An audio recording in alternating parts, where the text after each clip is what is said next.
So we are seeing one of the most unexpected comebacks in camera tech. Compact cameras are now outperforming DSLRs. Some old hacks for Canon cameras are getting a major potential modern refresh, and Canon is working on birding lenses that might actually be affordable this time. The whole market looks like it's going to do a bit of a reshuffle, and there are real world stakes for everybody, not just pros, but also weekend shooters. So let's jump in and talk about it.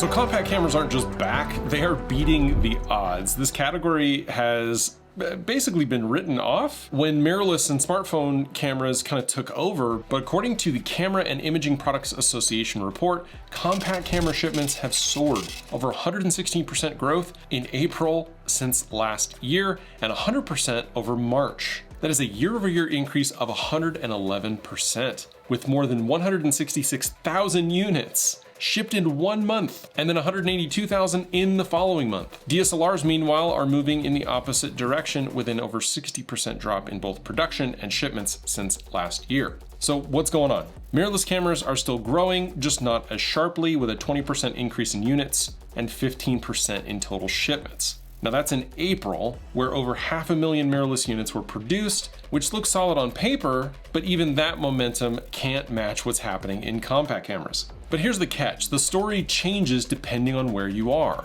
If you're in the Americas, shipments of all categories, including compacts, are in total decline. This March, compact camera shipments to the US were about 51,000 units, and by April, that dropped to less than 35,000. DSLRs dropped by a third in the same period. These declines aren't just a local issue, they're happening across the globe, and most analysts are pointing to tariffs as the main reason. And as of June, US camera tariffs went from 10% to 55%, a number that could squeeze distributors and retailers and ultimately buyers. But if you look deeper into the data, CIPA's new sensor size breakdown is revealing a different kind of growth. Full frame and larger sensor shipments are actually up 159% in the last month, while smaller sensors rose roughly 117%. Now that's only amongst interchangeable lens models, but it's a trend worth watching as compacts continue to show surprising staying power. So whether this is a short-term bounce or the start of a long-term trend, it's a sign that the market is in it's a lot more dynamic than I think anyone expected. So let me know what you think down in the comments. Is this just a blip? Are we heading for a compact camera renaissance? Drop your thoughts down below. Next, I want to talk about Magic Lantern. Who remembers Magic Lantern? This is a legendary bit of open source camera software. It was a toolbox that turned an affordable Canon DSLR. I had it on my 7D. It mostly worked, but it turned your DSLR into a professional grade hybrid years before Canon or anyone else was offering features natively. But for the last few years, it's felt like Magic Lantern was kind of fading into history, though it seems that may not be the case. So announced this week, Magic Lantern is officially back with a brand new team of developers breathing life into their project. For those who haven't used it, Magic Lantern started in 2009 and brought tools like intervalometer-free time lapses, HDR video, waveform displays, focus peaking to Canon cameras when none of that was available. Some users and creators built their entire careers on it. Now, the new team, which is led by Names Are Hard, along with known contributors from the old forums, have rebuilt everything under the hood. Modern Git repos, a fresh code base, clean builds. They're promising regular releases and expanding support not only for Canon DSLRs, but also potentially models with Digic X processors, which, if you've been paying attention, is pretty much every Canon camera. And if that happens, the EOS R5 and the R6, these are cameras I have, could gain additional pro-level abilities like open gate recording, raw video output, things that Canon never officially enabled them to have, but we know is possible. How about things like waveforms and levels and the level view after you hit record? I need a level when I hit record. But there are some caveats. Installation, it's still a hack. It's not going to be Canon approved, it will definitely void your warranty, and there's always a real risk that it might actually just brick your camera. So for a lot of shooters, the trade-off might not be worth it, but imagine bringing raw video or new color pipelines to entry-level cameras that have Digic X processors and features like dual pixel autofocus. They might be able to make a camera like the R50 good. Now, for now, most modern mirrorless cameras aren't supported, but the team is working on cracking the Digic X and the Digic 8 platforms. So if you're a developer or you're just excited and an open source enthusiast, this is definitely something that you could potentially join into. Personally, it's been wild to see how much Magic Lantern has meant to photographers and videographers, and people still shout out shooting award-winning projects or leading early jobs because they had this tool. Now, if you have a Magic Lantern story,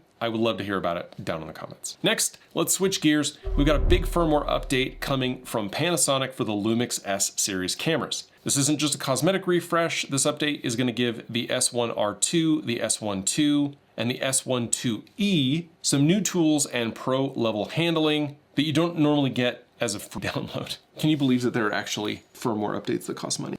Now with version 1.2, the S1R2 is going to get the ability to record in 8.1K and 7.2K open gate, as well as export raw video over HDMI. And if you buy their special digital key, you can unlock the ARRI Log C3 for color workflows that match high-end ARRI digital cinema cameras. Now, I know I just said something about the fact that some firmware updates cost money. They have to pay ARRI for this, so, you know, I kind of get it. But that's a huge boost for anybody who's wanting to have seamless color grading between their mirrorless and cinema workflow. Additional features like direct file transfers from your memory cards to an external SSD, proxy recording and HDMI raw out at the same time, Capture One and Wi-Fi and LAN compatibility with tethered shooting, timecode sync over Bluetooth, and the new Urban Sports AF detection for things like fast-moving subjects like breakdancing, skating, parkour. Just improves the accuracy there.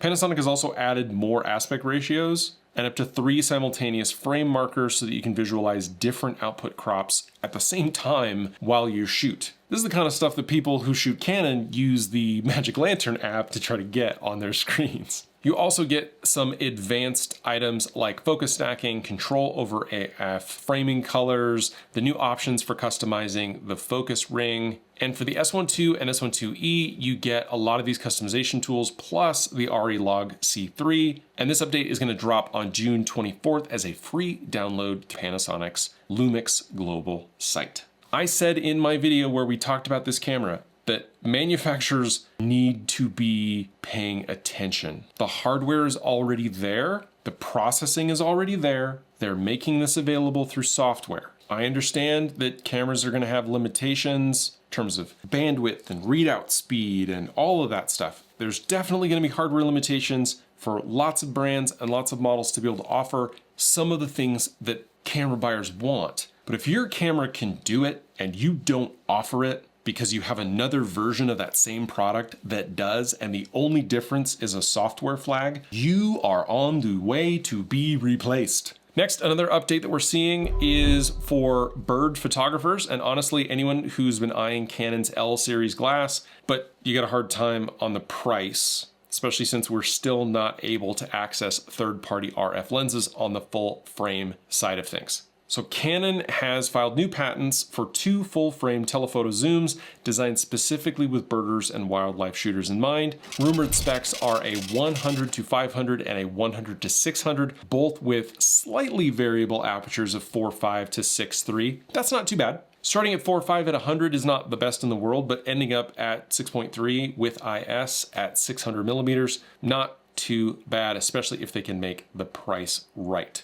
And what's standing out about a lot of these patents is the fact that these lenses wouldn't necessarily just be lightweight, but they would be consistent in their optical performance while focusing. That's a big deal when you're tracking fast and unpredictable subjects like animals or anything really in the action sports community. Canon's existing 100 to 400 is a 5.6 to f8. That's already considered their affordable birding lens, but it's $649 and it lacks advanced features like weather sealing and animal detection. So if you want those upgrades, you got to step up to the $2,700 100 to 500 L series, which is honestly a stretch for a lot of enthusiasts. Now the hope here is that Canon can bridge the gap. If these patents become real products, we could see lenses that stay within the affordable range, but add critical features like weather sealing, animal and bird tracking algorithms, and a more robust mechanical design. That's good news for full-frame shooters who don't want to rely on third-party options like Sigma or Tamron that aren't really available unless you adapt them just to get longer reach. Now the lens market is pretty crowded and competitive, but there's still real value in first-party glass,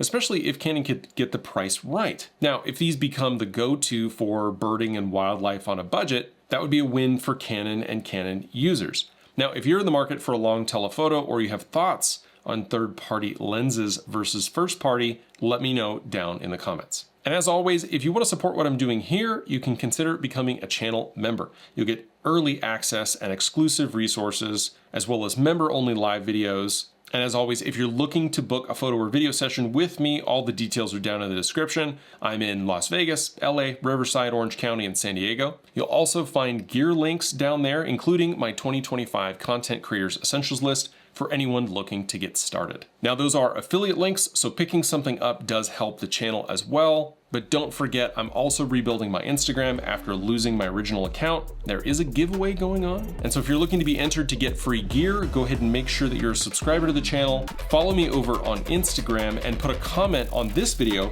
that you followed me there. If you want to sweeten the pot, go ahead and share and like everything you find over there. But as always, the easiest way to support the channel is just to like this video, hit the subscribe button. Those are both free, and they do go a long way to help out. Thank you again for watching, and I'll see you in the next one. Bye.